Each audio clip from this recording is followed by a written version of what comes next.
IVS, good afternoon. Welcome to Smart Investor. మార్కెట్స్లో ఇవాళ ఒక ఫ్లాట్ ట్రెండ్ మనకు కనిపిస్తుంది. కన్సల్టేషన్ ఫేజ్ మార్కెట్స్లో మనం రావడం చూస్తున్నాం. 10,000 పాయింట్లను దాటిన తర్వాత నిఫ్టీలో వరకు కొద్దిగా స్టీమ్ తగ్గిందని చెప్పుకోవాలి. బట్ స్టిల్ ఇవాళ 10,100 మార్కును ఒకసారి టచ్ చేసి మళ్ళీ వెనక్కి రావడం చూస్తున్నాం. నిఫ్టీ యాజ్ ఆఫ్ నో 10,088 పాయింట్ల దగ్గర నిఫ్టీ ట్రేడ్ అవుతుంది 10 పాయింట్ల లాభంతో. అండ్ సెన్సెక్స్ 8 పాయింట్ల లాభంతో 32,523 పాయింట్ల దగ్గర కొనసాగుతుంది. ఏషియన్ మార్కెట్స్ నుంచి ఎస్పెషల్లీ మిగిలిన మార్కెట్స్ నుంచి చూస్తే ఏషియన్ మార్కెట్స్ నుంచి మాత్రం ప్రోత్సాహక సంకేతాలే వస్తున్నాయి నిఫ్టీకి. అండ్ ఇది కూడా ఒక రకంగా మేబీ ఇంకా అప్ సైడ్ ఇంకొద్దిగా అంటే ఇక్కడి నుంచి ఫాల్ అరెస్ట్ అవ్వడం ఈ కన్సల్టేషన్ ఫేజ్ ఇంకా ఇలాగే కొనసాగే అవకాశాలు ఇవాళ ఇదే మనకు కనిపిస్తున్నాయి. ఏషియన్ మార్కెట్స్ పాజిటివ్గా అంటే యూరోపియన్ మార్కెట్స్లో కూడా మనకి ఒక మిక్స్డ్ టు పాజిటివ్ బయాసే కనిపిస్తుంది. దీంతో మనకు గ్లోబల్ క్యూస్ ఏమి నెగిటివ్గా యాజ్ ఆఫ్ నో లేదు. ఉంటే ఒక నుంచి కొద్ది గొప్ప ఇంకా పెరిగే ఛాన్సెస్ ఉన్నాయి, కానీ మార్కెట్ యాజ్ ఆఫ్ నో మిగిలిన ఈ రిమైనింగ్ టైంలో ఇదే flat to positive trend continue chances ఉన్నాయి. కొద్దిగా అంతగా నష్టపోయే సంకేతాలు ఏవి ఇప్పుడు యాజ్ ఆఫ్ నో అయితే కనిపించట్లేదు మనకి గ్లోబల్ క్యూస్ పరంగా. సెక్టర్ స్పెసిఫిక్గా చూస్తే ఇవాళ auto, IT, media, metal, pharma రంగ కౌంటర్స్లో కొనుగోళ్ల మద్దతు మనకు బాగా లభిస్తుంది. PSU banks, financial services, FMCG రంగ కౌంటర్స్లో మాత్రం కొద్దిగా వీక్నెస్ రావడం చూస్తున్నాం. వీటిలో అమ్మకాల ఒత్తిడి ఎక్కువగా ఉంది. ఇవాళ 52 వారాల గరిష్ట స్థాయిని టచ్ చేసిన స్టాక్స్ దాదాపు 60 దాకా ఉన్నాయి మనకి. ఎందుకంటే ఇండెక్స్లో పెద్దగా మనకు మొమెంటం లేకపోయినప్పటికీ 10 to 15 points either side stock specific moves ఎక్కువగా ఉన్నాయి, సెక్టార్ స్పెసిఫిక్ మూవ్స్ ఎక్కువగా ఉన్నాయి ఇవాళ. అలాంటి స్టాక్ స్పెసిఫిక్ మూవ్స్లో అశోక్ లేలాండ్ ఇవాళ 111 రూపాయల స్థాయికి చేరింది. ఎందుకంటే ఆటో నెంబర్స్ ఇవాళ రావడం మనం చూస్తున్నాం. Maruti Suzuki, Eicher Motors and Ashok Leyland మంచి నెంబర్స్ను వాళ్ళు అనౌన్స్ చేయడం జరిగింది. మారుతి ఆల్మోస్ట్ 21% దాకా జంప్ మనం రావడం చూస్తున్నాం వాళ్ళ సేల్స్లో. అశోక్ లేలాండ్ 14% దాకా జంప్ కనిపించింది. అండ్ ఐషర్ మోటార్స్ ట్రాక్టర్ సెగ్మెంట్లో ఆల్మోస్ట్ 35+% దాకా జంప్ రావడం చూస్తున్నాం. రాయల్ ఎన్ఫీల్డ్లో 2 వీలర్ సేల్స్ 21% దాకా జంప్ మనకు కనిపించింది. మేబీ జిఎస్టీ, ఎందుకంటే లాస్ట్ మంత్లో మనం చూసాం జిఎస్టీ రోల్అవుట్ సంబంధించి కొద్దిగా అర్లీ సేల్స్ చేసుకునేందుకు డీలర్స్ ఎక్కువగా టార్గెట్స్ని పెంచుకునేందుకు తమ దగ్గర ఉన్న స్టాక్ను వదిలించుకునేందుకు ఎక్కువ ప్రోత్సాహకాలు ఇవ్వడం, ఎక్కువ రాయితీలు ఇవ్వడం కూడా కొద్దిగా కలిసి వచ్చేందుకు ఈ నెంబర్స్ ఇంతగా ఎక్కువగా రావడానికి కారణంగా చెప్పుకోవాలి. బట్ స్టిల్ మనం ఒక బ్యారోమీటర్గా చూస్తాం కాబట్టి ఆటో నెంబర్స్ని, ఆటో ఫిగర్స్ని మేబీ ఇక్కడ నుంచి కూడా మనకి మెరుగైన పర్ఫార్మెన్స్ని ఈ ఆటో కంపెనీస్ ఉండే ఛాన్సెస్ కనిపిస్తుంది. ఎందుకంటే it's beginning of the season కాబట్టి ఇక్కడ నుంచి మనకి ఫెస్టివ్ సీజన్ ఎక్కువగా ఉంటుంది. దసరా, దీపావళి లాంటి మేజర్ ఫెస్టివల్స్ మనకు రాబోతున్నాయి కాబట్టి మారుతి సుజుకి లాంటి స్టాక్స్ ఇప్పటికే 8,000 మార్కుని టచ్ చేసాయి. మనం పదే చెప్పుకుంటూ ఉన్న మారుతి సుజుకి 10,000 రూపాయల మార్కుకి అతి త్వరలో చేరిన ఆశ్చర్యపోవాల్సిన అవసరం లేదన్నట్టుగా ఉంది దాని నెంబర్స్. ఎందుకంటే వాళ్ళ సూపర్ హిట్ వెహికల్స్ ఇప్పటికీ 6 నెలల వెయిటింగ్ పీరియడ్ కొనసాగుతుంది కాబట్టి. అండ్ మిగిలిన ఆటో నుంచి పక్కకు వస్తే ఇవాళ 50 వీక్ హై టచ్ చేసిన స్టాక్స్లో BEML, బ్రిటానియా, మనకు Gillette India, graphite India, HIL, Jindal Saw, Naveen fluorine, NOCIL, Voltas, Wipro లాంటి కౌంటర్స్ కనిపిస్తున్నాయి. అయితే 52 వాళ్ళ కనిష్ట టచ్ చేసిన స్టాక్స్ 30+ ఉంటే వాటిలో మేజర్గా ఉన్న స్టాక్స్లో అజంతా ఫార్మా ఉంది, డాక్టర్ రెడ్డిస్ ఉంది, లుపిన్ లాంటి స్టాక్స్ ఉండడం చూస్తున్నాం. దీంతో ఫార్మా ప్యాక్లో కొన్ని కంపెనీస్కి ఇంకా కష్టాలు వీడినట్టు లేదు అనే సంకేతం మనం అర్థం చేసుకోవాలి. ఇంకా IPOs, SIS IPO ఇప్పటికే సెకండ్ డే ఇది 0.7% దాకా సబ్స్క్రైబ్ అయింది. And Cochin ship yard IPO కూడా ప్రారంభమైంది. ప్రారంభంలోనే మనకు 0.26 నుంచి 0.28% దాకా IPO సబ్స్క్రైబ్ కావడం మనం చూస్తున్నాం. ఎన్ని రేట్లు సబ్స్క్రైబ్ అవుతాయన్నదే ప్రధానమైన ప్రశ్న. ఎందుకంటే చాలా మంచి బయింగ్ ఇంట్రెస్ట్ ఈ 2 IPOస్కి కనిపిస్తుంది కాబట్టి. అన్నట్టుగా అన్లిస్ ఏమనుకుంటున్నారు మాడి తెలుసుకుందాం. Good afternoon Uday sir. ఇవాళ ఆటో నెంబర్స్ వచ్చాయి. మారుతి సుజుకి, ఐషర్ మోటార్స్, మనకి అశోక్ లేలాండ్ చాలా మంచి నెంబర్స్ ఇవాళ రావడం అనౌన్స్ చేయడం చూస్తున్నాము. సాధారణంగానే వెహికల్ సేల్స్ని ఎకానమిక్ బ్యారోమీటర్గా మనం తీసుకుంటాం. మహీంద్రా నెంబర్స్ కూడా ఇప్పుడే వస్తున్నాయి. ట్రాక్టర్ సేల్స్ 7% దాకా జంప్ మనం చూస్తున్నాము. చాలా స్ట్రాంగ్ బయింగ్ యాక్షన్ ఉంది.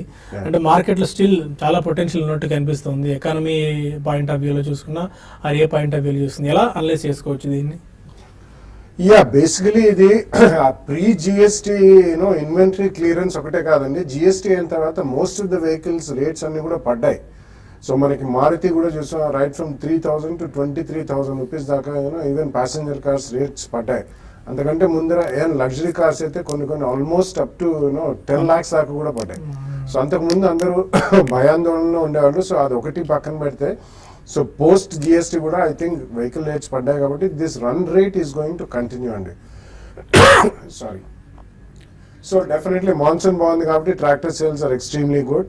సెకండ్లీ, మాన్సూన్ బాగుంటే consumption led theme is always going to take off అండి. So generally first consumption led theme అంటే మనకి apart from agricultural machinery like tractors and non tractors లాంటివి, పోస్ట్ హార్వెస్టింగ్ అవి పక్కన పెడితే passenger cars definitely they will have a good say అండి. Entering into festival season ఇవన్నీ కూడా మనకి మారుతిలో almost 3 to 4 months waiting list ఉంది. వాళ్ళ బెలినో కానివ్వండి, కొత్తగా రిలీజ్ చేసిన డిజైర్ కానివ్వండి, సో కొన్ని వెహికల్స్ బ్రెజా ఇటువంటివన్నీ. సో అవన్నీ కూడా inventory clearance next 3 to 6 months అవుతుంది కాబట్టి definitely it's going to be good అండి. So overall all in all automobile figures ఇప్పుడు దాకా వచ్చినవన్నీ I think they were good and they will continue to be good. So declines లో తప్పకుండా కొద్దిగా exposure మాత్రం తీసుకోవాలని చెప్తాను. And do not worry about 1 or 2 quarterly results కొద్దిగా అటు ఇటు అయినా కానీ నథింగ్ టు వరీ అండి. Overall we're going to get into extremely strong consumption led theme. Because రేపు ఒకవేళ interest rate cut 50 basis points అయితే ఇవన్నీ అగైన్ ఇంట్రెస్ట్ సెన్సిటివ్ సెక్టర్స్ అండి, హౌసింగ్ ఫైనాన్స్, వెహికల్ ఫైనాన్స్ ఇవన్నీ కూడా. So there can be a strong spot apart from consumption there will be intelligence. So please note this point. Declines మాత్రం తప్పకుండా కొనాలి. కొన్ని stocks అయితే అసలు డిక్లైన్స్ కానే కావట్లేదు. We have seen the case of Maruti or మధ్య మధ్యలో ఐషర్ మోటార్స్ లాంటివి కొద్దిగా స్వల్పంగా కిందికి వచ్చి వెళ్తున్నాయి, కానీ Maruti it's just going through the roof అసలు వితౌట్ ఎనీ కరెక్షన్. అటువంటి వాటిలో the best thing is to do SIP చేసుకోండి. లేకపోతే ఎక్కడెక్కడ మీకు సేవింగ్స్ ఉన్నా కానీ definitely you should buy it in 1 to 3 price points. Just stay invested in the market, do not lose out on this opportunity అని చెప్తాను. ఓకే సుందర్ గారు, మీరు ఎలాంటి టెక్నికల్ వ్యూతో ఉన్నారు? 10,000 పాయింట్లను దాటిన తర్వాత నిఫ్టీ కొద్దిగా స్టీమ్ తగ్గింది, బట్ స్టిల్ ఇవాళ 10,100 మార్క్ని క్రాస్ చేసి జస్ట్ టచ్ అండ్ గో లాగా వెళ్ళి రావడం మనం చూస్తున్నాము. ఏ లెవెల్ దగ్గర స్ట్రాంగ్ రెసిస్టెన్స్ ఎదురవుతుంది ప్రస్తుతం నిఫ్టీకి? అండ్ ఆ లెవెల్ బ్రేక్ అయితేనో ఆ లెవెల్ పైన క్లోజ్ అవుతేనో నెక్స్ట్ అప్ సైడ్ ఉండొచ్చు అనుకుంటున్నారు? మార్కెట్లో లాస్ట్ 1 week గా చూస్తే కనుక మీరు చెప్పినట్టు 10,000 లెవెల్స్ దాటిన తర్వాత మార్కెట్లో కొంచెం అప్ ట్రెండ్ కి స్పీడ్ తగ్గినట్టు కనిపిస్తుంది. ఎందుకంటే ఈ లెవెల్లోనే మార్కెట్లో చాలా స్ట్రాంగ్ రెసిస్టెన్స్ కనిపిస్తుంది. మేజర్ సైకలాజికల్ బ్యారియర్ కాబట్టి న్యూ పీక్ లో ఉంది కాబట్టి మార్కెట్ ఈ లెవెల్లో కొంచెం ఒక వాలటిలిటీ ట్రెండ్ అనేది మనం చూస్తున్నాము. ఇంచుమించు 10,000 స్థాయి దగ్గరే మార్కెట్ రెసిస్టెన్స్ ఉంది. కాకపోతే కొంచెం మైనర్ డీవియేషన్స్ అనేది ఒక 100 points అనేది స్టాండర్డ్ గా ఉంటుంది. సో 10,100 దగ్గర లాస్ట్ వీక్ మనం చూసాము ఒక టాప్ ఏర్పడి, అక్కడ టాప్ ఏర్పడినప్పుడు ఒక సడన్ గా ఒక జర్క్ రియాక్షన్ కూడా రావడం మనం చూస్తున్నాము. ఆ తర్వాత ఒక 4-5 ట్రేడింగ్ సెషన్ తర్వాత కొంచెం స్లోగా మళ్ళీ వెళ్తూ ఆ ఎర్లియర్ టాప్ ని రీటెస్ట్ చేయడం అనేది మనం చూస్తున్నాం. సో మార్కెట్ ఖచ్చితంగా ఈ లెవెల్లో 10,100 దగ్గర ఇవాళ రేపు పరీక్షిస్తుంది కాబట్టి ఈ లెవెల్స్ లో చాలా స్ట్రాంగ్ గా క్లోజ్ అవ్వాలి. క్లోజ్ అయ్యి ఒక బ్రేక్అవుట్ అయ్యిందంటే కనుక ఒక ఫర్దర్ అప్ ట్రెండ్ అనేది వచ్చే అవకాశం కనిపిస్తుంది. అలా కాకుండా ఒకవేళ కనుక ఇవాళ మార్కెట్ కొంచెం ఫర్దర్ తగ్గి ఒక మైనస్ లోకి కనుక ఎంటర్ అయిందంటే కనుక క్లోజ్ అయిందంటే కనుక మార్కెట్లో రానున్న రోజుల్లో నెక్స్ట్ కపుల్ ఆఫ్ డేస్ లో ఒక షార్ట్ టర్మ్ కరెక్షన్ కానీ ఒక కన్సాలేషన్ కానీ వెళ్ళే అవకాశాలు కనిపిస్తుంది.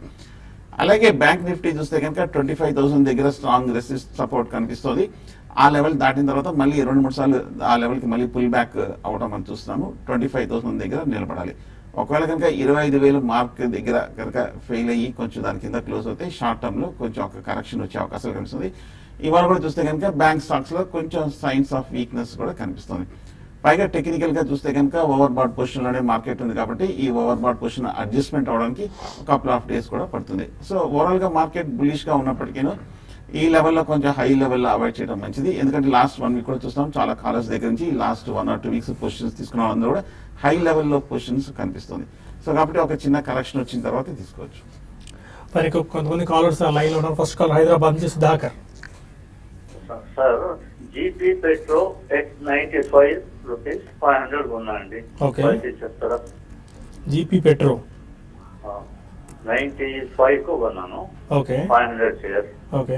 అది దాని ఎట్లా ప్రస్తుతం 90 రూపీస్ లో ట్రేడ్ అవుతుంది. ఏం చేయొచ్చు? జీపీ పెట్రోలియం చూస్తే కనుక లాస్ట్ 1 or 2 years గా ఒక మేజర్ అప్ ట్రెండ్ లో చూసాము. ₹30 నుంచి స్లో అండ్ స్టడీగా పెరుగుతూ వస్తుంది. కాకపోతే మిగతా స్టాక్స్ తో పోలిస్తే అంత బుల్లిష్ ట్రెండ్ కాకపోయినప్పటికీ ప్రతి రైస్ లోనూ ఒక కరెక్షన్ వస్తూ స్లోగా ఒక 3 రెట్లు పెరగడం మనం చూసాము లాస్ట్ 1 or 2 years లో. ఓవరాల్ గా చూస్తే కనుక బుల్లిష్ గా ఉన్నప్పటికీ ₹100 దగ్గర ఈ లాస్ట్ 6 నెలలుగా కొంచెం హై లెవెల్లో ఆగినట్టు కనిపిస్తుంది. మేజర్ బ్యారియర్ కూడా కనిపిస్తుంది. మీరు బాగా హై ప్రైస్ లో తీసుకున్నారు. ఫండమెంటల్ గా చూస్తే కనుక పర్వాలేదు, ఒక జస్ట్ ఒక స్మాల్ మైనర్ ప్రాఫిట్స్ కనిపిస్తుంది. వాల్యుయేషన్ చూస్తే కనుక పర్లేదు, ఇంకా కొంచెం రీజనబుల్ గానే, ఇన్ఫాక్ట్ కొంచెం ఎక్స్పెన్సివ్ గా కనిపిస్తుంది. నా ఉద్దేశం అయితే మటుకు 100 రూపీస్ దాటలేకపోతుంది ఈ బుల్ మార్కెట్ లో, న్యూ పీక్స్ కూడా టెస్ట్ చేస్తలేకపోతుంది. కాబట్టి కొంచెం ఒక 100 రూపీస్ దగ్గర ఒకసారి రైస్ వచ్చినప్పుడు ఎగ్జిట్ అవ్వండి, మళ్ళీ ఒక కరెక్షన్ వచ్చి 80 రూపీస్ డిప్ వచ్చిన తర్వాత బై చేయొచ్చు. ఓకే, హైదరాబాద్ నుంచి లక్ష్మి మరో కాల్. నమస్తే అండి. నమస్కారం, చెప్పండి. నేను అడ్వాన్స్ ఇండియాము 350 రూపీస్ లో పిక్ చేసుకున్నాను. ఓకే, ఇప్పుడు ఎట్ ప్రెసెంట్ యావరేజ్ చేసుకోమంటారా? ప్లస్ రీజనింగ్ అండి, స్టాక్ డౌన్ అవుతూ వస్తుంది. అవునండి, చాలా యుఫోరియా మనం అడ్వాన్స్డ్ ఎంజిఎంలు చూసాం. నాట్ ఓన్లీ అడ్వాన్స్డ్ ఎంజిఎం, మనం గతంలో చెప్పుకున్న ఉజ్జీవన్, ఈక్విటాస్ లాంటి కౌంటర్స్ అన్ని తర్వాత గ్రౌండ్ రియాలిటీ తెలుసుకుని మళ్ళీ కిందికి రావడం మనం చూస్తున్నాం. ఇది స్టాక్ కూడా అంటే స్ప్లిట్కి ముందు 470 ఆర్డ్ లెవెల్స్ నుంచి 313, 320 దగ్గర ఈ స్టాక్ ప్రస్తుతం ట్రేడ్ అవుతున్నట్టుంది. హోల్డ్ చేసుకోవచ్చా? లాంగ్ టైమ్ అండి, ఎందుకంటే ఇవన్నీ కూడా అన్రీజనబుల్లీ పెరిగాయి. Most of the IPOs last 1.5-2 years లో ఒక రీజనబుల్లీ గుడ్ కంపెనీ అంటే మాత్రం అసలు విపరీతంగా పెరిగాయండి. So probably you have stuck at the high rate, but if you have a 2-year view definitely ఉంచండి.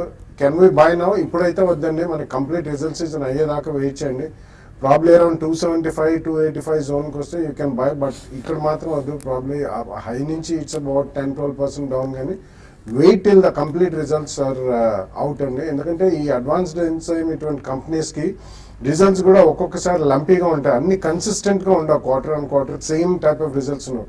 బేస్ బిజినెస్ మంచిదే, కంపెనీ కూడా మంచిదే, కానీ ఒక్కొక్క క్వార్టర్లో ఏదైనా ఒక అడిషనల్ R&D ఎక్స్పెండిచర్ ఇటువంటి ఏమైనా ఉంటే మాత్రం కొద్దిగా ఇందులో సెల్లింగ్కి ఎక్కువ గురవుతుంది. అదే మనకి రెవెన్యూ రికగ్నిషన్ ఏదైనా ఒక క్వార్టర్లో ఉన్నప్పుడు చాలా స్ట్రాంగ్గా పెరిగే అవకాశం ఉంది. సో అప్పుడు we can buy. Result season అయిన తర్వాత you can take a call అండి, అప్పుడు దాకా మాత్రం తొందరపడి కొనండి. బెంగళూరు నుంచి సత్యనారాయణ మరో కాల్. నమస్తే అండి. నమస్కారం అండి, చెప్పండి. ఇప్పుడు మీ ఆటో షేర్లు అన్ని పెరుగుతున్నాయి అంటున్నారు కదా, జేఎంటీ ఆటో గురించి కొంచెం చెప్తారా? నేను 1000 షేర్స్ తీసుకున్నా అండి 60 రూపీస్ లో. ఓకే, మీ ఫోన్ కోసం ట్రై చేసాను, దొరకలేదు. మళ్ళీ 1000 తగ్గిన తర్వాత మళ్ళీ 1000 తీసుకున్నాను, మీరు దొరకలేదు. మళ్ళీ 1000, అలా 4000 తీసుకున్నానండి.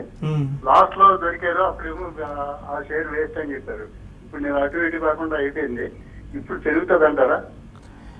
ఫండమెంటల్ గా అయితే టెక్నికల్ గా ఏం పెద్దగా లేదండి ఈ షేర్ లో.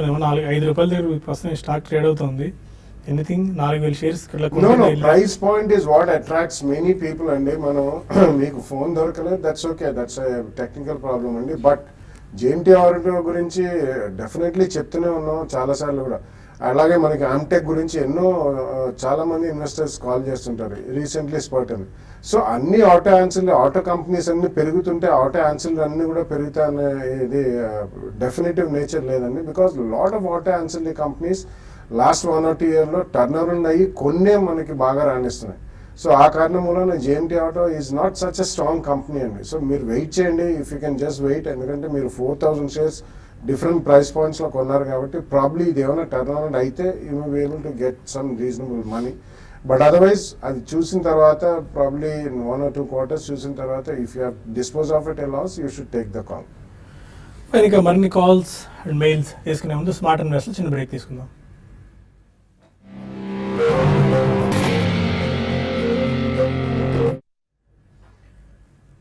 Welcome back to smart investor. మరో కాలర్ లైన్ లో ఉన్నారు, హైదరాబాద్ నుంచి రవి. హలో రవి. సార్ ఈ బ్యాంకింగ్ సంబంధించి సోర్సెస్ ఆఫ్ ఫండ్స్ వచ్చి కాసా ఉంటాయి కదా సార్, మరి అలాగే ఎన్బిఎఫ్సిస్ కి హౌసింగ్ ఫైనాన్స్ సంబంధించి సోర్సెస్ ఆఫ్ ఫండ్స్ ఎక్కడి నుంచి వస్తాయి, వాళ్ళకి మరి ఎంత వడ్డీ రేట్ పే చేస్తారు? బ్యాంక్స్ జనాల నుంచి తీసుకుంటారు, ఎన్బిఎఫ్సిలు అలా డబ్బులు తీసుకుంటారు అనేది మీ డౌట్? అవును సార్, దానికి మళ్ళీ వడ్డీ కూడా ఎంత పే చేస్తారు ఎన్బిఎఫ్సిస్ వాళ్ళకి? జనరలైజ్డ్ డౌట్ ఇది. వాళ్ళు బాండ్స్ ఇష్యూ చేస్తారు, దాని ద్వారా డబ్బులు తీసుకుంటారు. లాట్ ఆఫ్ వేస్ అండి. డబ్బులు ఎక్కడి నుంచి వస్తాయంటే they have different ways. Non convertible debentures issue చేయొచ్చు, బ్యాంకుల నుంచి వాళ్ళు బారో చేయొచ్చు. బ్యాంకుల నుంచి వాళ్ళు బారో చేస్తే మనకి ఇచ్చిన ఇంట్రెస్ట్ రేట్ వాళ్ళకి ఇయ్యరండి. They get it at a very lower rate, ఎందుకంటే వాళ్ళ క్రెడిట్ రేటింగ్ అనేది ఉంటుంది. సో వాళ్ళు లోవర్ రేట్కి బ్యాంక్స్ నుంచి బారో చేసి NBFC lending to consumers is always at a higher interest rate.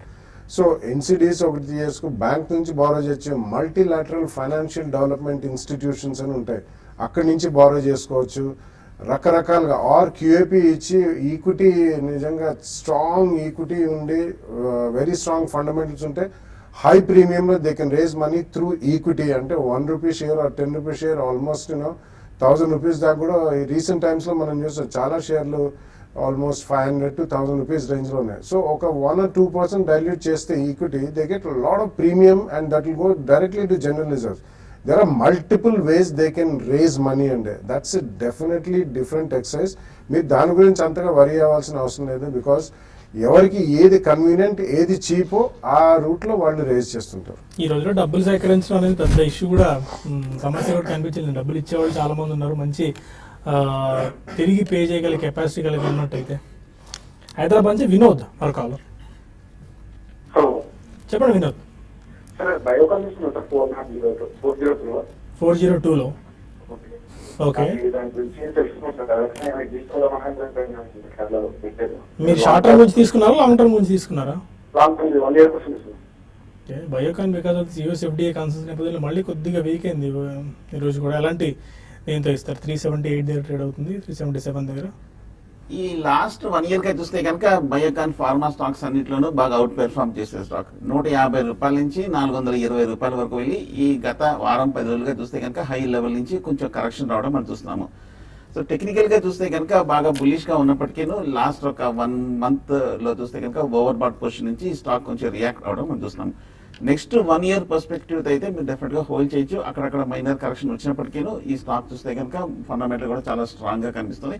కాకపోతే మొన్న రిజల్ట్ అయితే అంత పాజిటివ్ గా అంత ఎక్స్పెక్టేషన్స్ తగ్గట్టుగా రాలేదు కాబట్టి కొంచెం ఒక కరెక్షన్ రావడం అందిస్తున్నాం. సో హోల్డ్ చేయండి నెక్స్ట్ 1 year కోసం. గుంటూరు నుంచి శాంతి మరొక అడగండి శాంతి. సార్ నమస్తే అండి. నమస్కారం అండి, చెప్పండి. మేము అబానాక్ షేర్స్ తీసుకున్నాం అండి లాస్ట్ దీవాళికి. ఓకే. 200 షేర్స్ తీసుకున్నాము 270 రేట్ మీద. ఓకే. అది తర్వాత బాగా పడిపోయిందండి. మళ్ళీ తక్కువ రేట్ లో 500 షేర్స్ తీసుకున్నాం. ఓకే. అదే ఇప్పుడు ఉంచమంటారా హోల్డ్ చేయమంటారా సెల్ చేయమంటారా? అబానాక్ షేర్ 185 దగ్గర ట్రేడ్ అవుతుంది ప్రస్తుతానికి. No, this is also debt return company అండి. దీని పేరు కూడా NPS లో ఆల్రెడీ ఉన్నదట్టే మనకి తెలుస్తుంది. 15. So definitely last 1-2 years or more than 2 years నుంచి కంటిన్యూస్లీ చెప్తున్నాం. నెంబర్ 1 చాలా హెవీ డెట్ ఉన్న బర్డన్ ఉన్న company. Secondly they are into oil drilling అండి. Oil almost peak of $150 per barrel నుంచి ఇప్పుడు $50 కి పడిపోయింది. సో అడిషనల్ గా ఇప్పుడు ఉన్న కెపాసిటీయే కన్జంప్షన్ కావట్లేదు వరల్డ్ లో. సో వీళ్ళు drillers basically oil drilling rigs ఉన్న కంపెనీ. సో ఇటువంటి వాటికి బిజినెస్ కూడా రాదండి. సో కంటిన్యూస్లీ దీని గురించి చెప్తూనే ఉన్నాం. మీరు మళ్ళీ వెళ్ళి సెకండ్ ప్రైస్ పాయింట్ లో 500 తీసుకున్నారు. I don't think you will make money greatly అండి. అండ్ ఆల్రెడీ ఇది బాగా భారీగా అప్పుల్లో కూరుకుపోయిన కంపెనీ కాబట్టి you should try to come out of such companies అండి బిఫోర్ యూ ఇన్వెస్ట్. ఎందుకంటే చాలా కష్టపడి చేకూర్చిన డబ్బు అంతా కూడా ఇట్లా మీరు యావరేజ్ చేయొద్దు. ప్లీజ్ కొంచెం డీటెయిల్ స్టడీ చేసి చేసుకుంటే బాగుంటుందండి. సో ఇన్ మై ఒపీనియన్ ఏదైనా ట్రేడింగ్ బౌన్స్ వస్తే definitely you should come out of this అండి. ఎందుకంటే business visibility and debt burden హెవీగా ఉన్న కంపెనీ, బిజినెస్ విజిబిలిటీ అంతగా లేని కంపెనీ. అండ్ ఆయిల్ ఈ మధ్య కాలంలో చూస్తే బాగా పతనం 45-46 నుంచి కొద్దిగా 50 దాకా మల్టిపుల్ ఇయర్స్ దాకా ఇదే జోన్లో $50 to $60 జోన్లో ఉండే అవకాశం ఎక్కువ ఉంది. కాబట్టి సప్లై ఎక్కువ ఉంది, కన్జంప్షన్ తక్కువ ఉంది. You should come out of this share on any trading bonds. Miryalaguda నుంచి శ్రీనివాస్ మరొకరు అడగండి. శ్రీనివాస్. హలో అడగండి శ్రీనివాస్, వినిపిస్తుంది. నమస్తే అండి. నమస్కారం అండి, చెప్పండి. ఇండియా సిమెంట్ షేర్స్ 3,000 తీసుకున్నానండి. ఓకే. ఇంకోటి క్వాలిటీ లిమిటెడ్. ఓకే, క్వాలిటీ చెప్పండి. లిమిటెడ్ 152 మీద 3,000 షేర్లు ఉన్నాయండి. ఓకే. ఇండియా సిమెంట్స్ ఏ ప్రైస్ తీసుకున్నారు? ఇన్వెస్ట్మెంట్ 206 తీసుకున్నాను. ఓకే. 206 ఇన్వెస్ట్మెంట్. ఓకే. ఈ డౌట్ ఏంటి ఇప్పుడు, అంటే హోల్డ్ చేసుకుందాం వద్దానా లేకుంటే? ఉంచాలా తీసేయాలండి. India Cements and Quality. India Cements రీసెంట్గా తీసుకున్నట్టున్నారు ₹206 అంటే పీక్ ప్రైస్లో. ఇండియా సిమెంట్ కూడా లాస్ట్ 1 or 2 years లో బాగా పెర్ఫార్మ్ చేసిన కంపెనీ. ₹70 నుంచి $220-230 వరకు వెళ్ళి ఈ గత నెల రోజులు బట్టి ఈ 220-225 లెవెల్స్ దాటలేకపోతుంది. బాగా ఫండమెంటల్ గా చూస్తే కనుక స్ట్రాంగ్ ఉంది. సెక్టర్ కూడా చూస్తే కనుక బాగా పాజిటివ్ అవుట్లుక్ కూడా రావడము, మొన్న బడ్జెట్ తర్వాత కన్స్ట్రక్షన్ కి కూడా ప్రయారిటీ ఇవ్వడం, రియల్ ఎస్టేట్ కూడా డెవలప్ అవడం తోటి ఇండియా సిమెంట్ కూడా కంటిన్యూస్ బులిష్ ఉంది. కానీ మొన్న రిజల్ట్ చూస్తే కనుక కొంచెం డిసప్పాయింట్ అవడంతో ఇండియా సిమెంట్ లో కొంచెం హయ్యర్ లెవెల్లో ఆగింది. సో కాకపోతే మీరు కూడా కొంచెం బాగా డబుల్ అయిన తర్వాత ఈ మధ్య కాలంలో ఈ ర్యాలీలో మొన్న జనవరిలో 100 రూపాయలు ఉన్న స్టాక్ 220 రూపాయలు డబుల్ అయిన తర్వాత హై ప్రైస్ లో తీసుకున్నారు. టైమింగ్ కొంచెం వీక్ అవడం, పైగా న్యూస్ రావడంతో కొంచెం హై లెవెల్లో కొంచెం ప్రైస్ కూడా స్టాక్ అయింది. ప్రస్తుతం హోల్డ్ చేయండి. షార్ట్ టర్మ్ కొంచెం చిన్న కరెక్షన్ ఉన్నప్పటికీ ఓవరాల్ గా చూస్తే కనుక లాంగ్ టర్మ్ బాగా ఉండే అవకాశాలు కనిపిస్తుంది కాబట్టి ప్రస్తుతం హోల్డ్ చేయండి మీరు. జంగారెడ్డి నుంచి సతీష్ మన కాలర్. అడగండి సతీష్. నా పేరు సతీష్. యాక్సిస్ బ్యాంక్ 533 కొన్నామండి. ఓకే. ఐఎఫ్సిఐ ఏమో 28 నెలలు కొన్నామండి. ఏదండి? ఐఎఫ్సిఐ. ఓకే. 28 నెలలు కొన్నాం. దాని పరిస్థితి ఏంటి సార్? నీటి పరిస్థితి ఏంటి? మీరు ఎంతకాలానికి తీసుకున్నారు ఈ 2 స్టాక్స్ ని? ఐఎఫ్సిఐ అయితే 2 months అవుతుందండి. యాక్సిస్ బ్యాంక్ ఏమో 1 week అవుతుందండి. షార్ట్ టర్మ్ గురించి తీసుకున్నారు మీరు? కానీ షార్ట్ టర్మ్ గురించే తీసుకున్నారా? అవునండి. Axis bank and IFCI. Axis bank చూస్తే కనుక చాలా కాలం ఒక సైడ్ వేస్ ట్రెండ్ లో ఉన్న స్టాక్ మొన్న ఈ 2 వారాల క్రితం ఒక మైనర్ అప్ ట్రెండ్ రావడం మనం చూస్తున్నాం. బట్ కానీ లాస్ట్ 6 months గా చూస్తే కనుక మిగతా బ్యాంక్స్ తో పోలిస్తే యాక్సిస్ బ్యాంక్ అంత పెర్ఫార్మెన్స్ మనం చూడలేదు. సైడ్ వేస్ రేంజ్ స్ట్రక్ అయినట్టు కనిపిస్తుంది. కాకపోతే టెక్నికల్ గా 500 రూపాయల దగ్గర సపోర్ట్ ఉంది కాబట్టి ప్రస్తుతం హోల్డ్ చేయండి. ఈ 2-3 వారాలుగా ఇన్ఫాక్ట్ ఈ లాస్ట్ 2-3 నెలలుగా బాగా కన్సాలిడేషన్ అవుతూ వస్తుంది స్టాక్. ఏదైనా కొంచెం ఫర్దర్ డెవలప్మెంట్ వచ్చి మార్కెట్ లో కూడా ఏదైనా ర్యాలీ వచ్చిందంటే కనుక యాక్సిస్ బ్యాంక్ ఇక్కడ నుంచి 550, 560 ప్రీవియస్ పీక్ వరకు వెళ్లే అవకాశాలు కనిపిస్తుంది. షార్ట్ టర్మ్ కాబట్టి 500 కింద క్లోజింగ్ బేసిస్ మీద స్టాప్ లాస్ పెట్టి హోల్డ్ చేయండి. అలాగే ఐఎఫ్సిఐ కూడా చూస్తే కనుక వీక్ గానే ఉన్న స్టాక్ ఈ మధ్య చూస్తే కనుక 33 రూపాయల నుంచి 23 రూపాయల వరకు పడి ఈ 2-3 వారాలుగా ఒక స్వల్ప అప్ ట్రెండ్ మనం చూస్తున్నాము.